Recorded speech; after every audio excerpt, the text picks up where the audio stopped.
to a fresh and high acid episode of Name That Wine.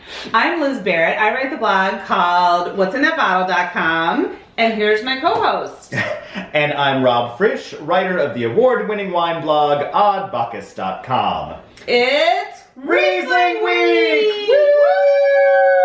Oh my gosh, I love Riesling so much! I do too. Some people think they don't like Riesling because they're like, oh my gosh, it's a sweet wine. I don't like sweet wines. I don't like sweet wine. Yeah. Riesling, it can be sweet, but it is more frequently nowadays, I would say, dry. 100%. But if you say you don't like Riesling, I say stuff it. Because Riesling is freaking delicious. It's amazing. It's amazing. It's food friendly. I was in New York a few weeks ago for Vin Expo, and I finally got to go to a wine bar called Terroir. And it's owned by this guy, Paul Grieco, and he has been carrying the Riesling flag for more than 10 years. Like in the summer of 2008, he declared it the summer of Riesling, and I think if you walked in there and you're like, hi, I'll have a Chardonnay, he's like, here's a glass of fucking Riesling and you're gonna like it. Because that's him. He's a little cuckoo, and I love him for that. So I had like the most fantastic flight of Rieslings, and they were all so different. They were from Austria, they were from Germany, they were from Alsace. I mean, you can find great Riesling in Oregon. It's just a really fun New Zealand even nowadays, Yeah. Absolutely, and you just got back from Germany. Yeah. Without me. Yeah. And so I have now planned a trip to Alsace without you, and a trip to Austria without you, in retaliation. So next time you go to Germany without me, just keep that in mind. Oh, fuck you.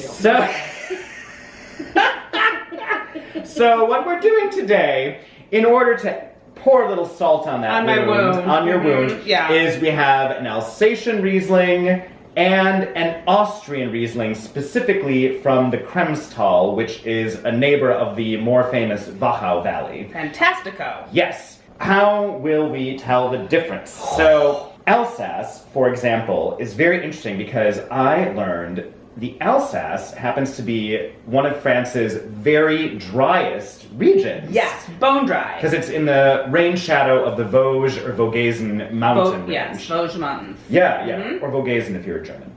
Or Vosges if you're French. Anyway, so what happens then is that they have a long, dry growing season, concentrated, and the Alsatians are famous for really, I would say, austere, dry Rieslings. Very minerally. Focused. Yes. Powerful. Steely, acid. Slap you in the face. Yes. Yum. So the Austrians, they're very graceful. Vienna Waltz. They're so polite. Very polite. And the Wachau Valley actually is also in something of a drier region. This is going to be bad. I don't know. It's going to be difficult. Yeah. It's going to be difficult. We'll see if there's a difference. But I haven't had Austrian in a long, long time. I know. Austria is much more famous for Grüner Veltliner. And I barely had any last week in Dusseldorf. It was a pity. Oh, dear. Yeah, I know. We were shopping for bulk wine and... All right, well, should we try? Okay, going in for number one. Let's try number one.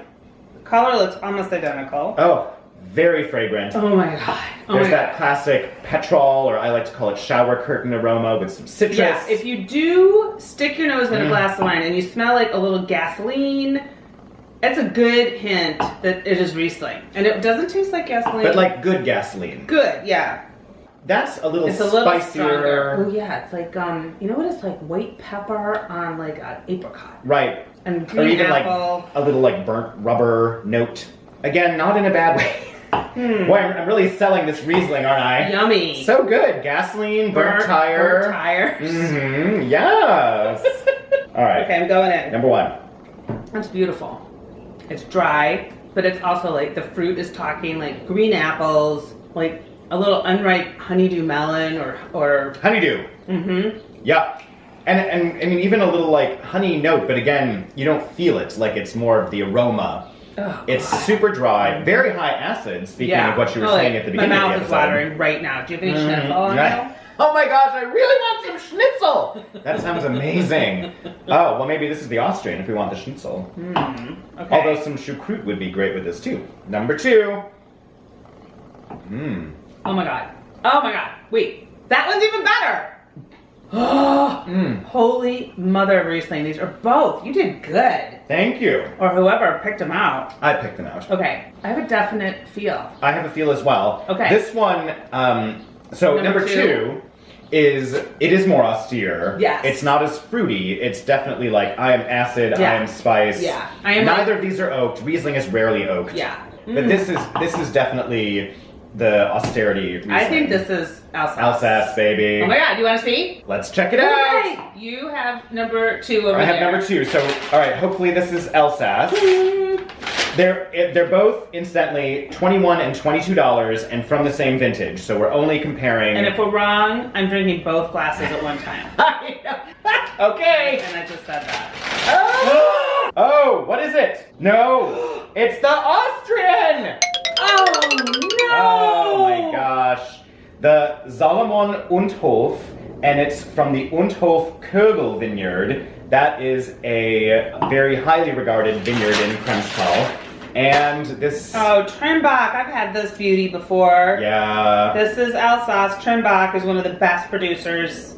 Yeah, one of the largest, but also a very, very good. Yeah. And you will find Trimbach in a lot of wine shops, and if you see it, it's worth picking up. These are both 2015. It's tricky because you really have to talk to the clerk in your wine shop about, you know, what's dry and what's sweet, because the labeling, it's not consistent country to country. Some regions will have a scale on the back. I feel like, for example, Alsace, German Riesling will say Trocken, or... And a number of Alsatian producers have like a scale. Trimbach doesn't use the scale, but if you can't figure it out, just talk to your wine store clerk, because neither of these have a clue. It doesn't say if it's dry or like not. A total shot in the dark. Although it does help to know, for example, this is 13% alcohol, and that one is probably something similar. And 13. 13. And if it's a higher percentage of alcohol, that means more of the sugars have been fermented into alcohol, which means it's drier as opposed to... So if it's like, you know, 10, 11% alcohol, it might be a little sweeter. Yeah. So that's another clue. And now I have to drink both of these at one time. Time to drink both at one time, my dear. Okay, here we go. That was the bet. Oh, down the hatch.